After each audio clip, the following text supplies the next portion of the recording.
अहम ख़बर शामिल कंदासीं। हज़रत इमाम हुसैन अलैहिस्सलाम संदसि जानिसार साथियुनि जी यादि में आशूर जो ॾियारो अक़ीदत ऐं एहतराम सां मल्हायो वियो आहे। नंढनि वॾनि शहरनि में ॾहीं मुहर्रम आराम सां मातमी जुलूस नहर थी विया आहिनि, जंहिंखां पोइ शाम ग़रीबांचूं मजलिसूं बर्पा कयूं वयूं आहिनि। रोहड़ी जो 450 साल क़दीमी नऊं ढालनि वारो शमागुल जो मातमी जुलूस 3 ॾींहनि जे सफ़र खां पोइ सादात जे क़ब्रिस्तान वटि पुॼाणी ते पहुतो आहे। तलवारनि, ज़ंजीरनि, छुरियुनि सां मातम कयो वियो आहे। सिंध जे कुंड कुड़छ में हर पासे या हुसैन जूं सदाऊं गूंजंदियूं रहियूं, जॾहिं त न्याज़ ऐं सबीलनि जा पिण इंतज़ाम कया विया आहिनि। सिंध जे नंढनि वॾनि शहरनि में ॾहीं मुहर्रम आराम जे मातमी जुलूसनि लाइ सिक्योरिटी जा ग़ैर मामूली इंतज़ाम कया विया। अक्सर शहरनि में मोबाइल फ़ोन सर्विस जुज़वी तौरु बंदि रही। मोटरसाइकिल जी ॿेल सवारी ते पिण पाबंदी लॻाई वई। शाम ग़रीबां जे मजलिसनि में करबला जे शहीदनि जी ॾिनल अज़ीम क़ुर्बानीनि ते रोशनी विधी पई वञे।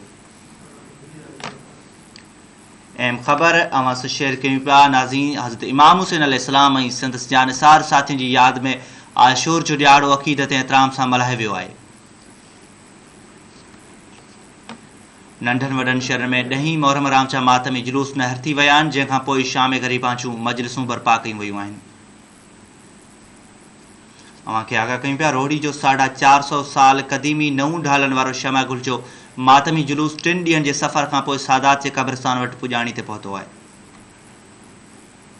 तलवारनि, ज़ंजीरनि, छुरियुनि सां मातम कयो वियो। सिंध जे कुंड कुड़छ में हर पासे या हुसैन जूं सदाऊं गूंजंदियूं रहियूं, जॾहिं त न्याज़ ऐं सबीलनि जा पिण इंतज़ाम कया विया। सिंध जे नंढनि वॾनि शहरनि में ॾहीं मुहर्रम आराम जे मातमी जुलूसनि लाइ सिक्योरिटी जा ग़ैर मामूली इंतज़ाम कया विया। अक्सर शहरनि में मोबाइल फ़ोन सर्विस जुज़वी तौरु बंदि रही। मोटरसाइकिल जी ॿेल सवारी ते बि पाबंदी लॻाई वई।